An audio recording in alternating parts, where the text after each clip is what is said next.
थे। सबसे पहले आपने जी बिजनेस पर ही सुना था जो डेवलपमेंट हुआ है टाटा पावर को लेकर।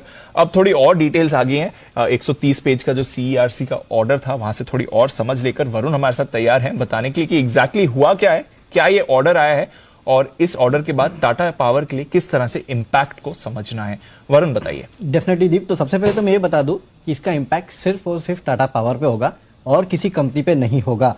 अब हुआ क्या था, आपको याद होगा कि मई 2021 में सरकार ने इलेक्ट्रिसिटी एक्ट में इमरजेंसी क्लॉज जो था उसके तहत जितनी भी कंपनियां थी जो कि इंपोर्टेड कोल यूज करती थी उनको कहा था कि अगर आपके पास अतिरिक्त कैपेसिटी है तो आपको उसमें जनरेशन करना पड़ेगा। और टाटा पावर ने ऐसे ही किया, उन्होंने अपना जनरेशन जो है वो शुरू कर दिया। लेकिन क्योंकि इंपोर्टेड कोल था तो नुकसान काफी ज्यादा हो रहा था और इसके लिए टाटा पावर ने सीईआरसी में याचिका दायर की थी कि हमें कंपेंसेशन दिया जाए। और इसी पे सीईआरसी का आज ऑर्डर आया है।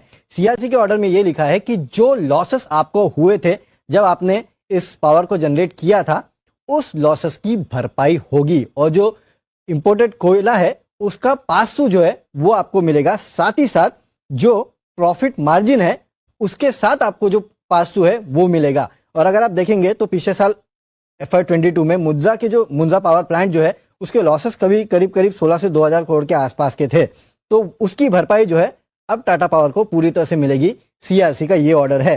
दूसरा, जो मार्जिन की बात की जा रही थी कि जो प्रॉफिट मार्जिन है इन कंपनियों को शेयर करना पड़ेगा, दरअसल उसमें एक पेच है। अगर आप देखेंगे तो बिना पीपीए वाले जो प्रोजेक्ट्स है उनकी सप्लाई अगर आप पावर सप्लाई करते हैं बेसिकली एक्सचेंजेस के थ्रू, तो आपको पीपीए वाली कंपनी जो है उनको यहाँ पे जो प्रॉफिट शेयरिंग है वो करना पड़ेगा। अब कंपनी जो है ऑलरेडी अपनी जो माइनिंग प्रॉफिट है उसको 100% के आसपास का जो प्रोविजन है वो करती है, लेकिन इस ऑर्डर के तहत अगर आप देखेंगे तो करीब 30% के आसपास का ही माइनिंग प्रॉफिट जो है वो शेयर करना पड़ेगा। यानी कि 70% अतिरिक्त जो आप करते थे वो आपको दरअसल रिवर्सल मिलेगा। और कुछ रिपोर्ट्स में पढ़ रहा था उसके चलते इस माइनिंग प्रॉफिट के नियम में चेंजेस के चलते इस कंपनी को करीब 500 से 800 करोड़ के आसपास का जो रिटर्न है वो मिल सकता है। तो एक तो ये कि माइनिंग प्रॉफिट जो है उसमें कंपनी को फायदा होगा और दूसरा जो सीईआरसी का ऑर्डर आया कम करना होगा तो 500-800 करोड़ आपको मिल जाएंगे उससे। इंटरेस्टिंग है। तो ये है आपके लिए, कोशिश कर रहे हैं हम टाटा पावर के मैनेजमेंट से बातचीत करने की। अगर सिन्हा साहब मिले तो हम आपसे उनकी मुलाकात करवाएंगे, समझाएंगे कि एग्जैक्टली क्या कुछ बदलने वाला है टाटा पावर के लिए।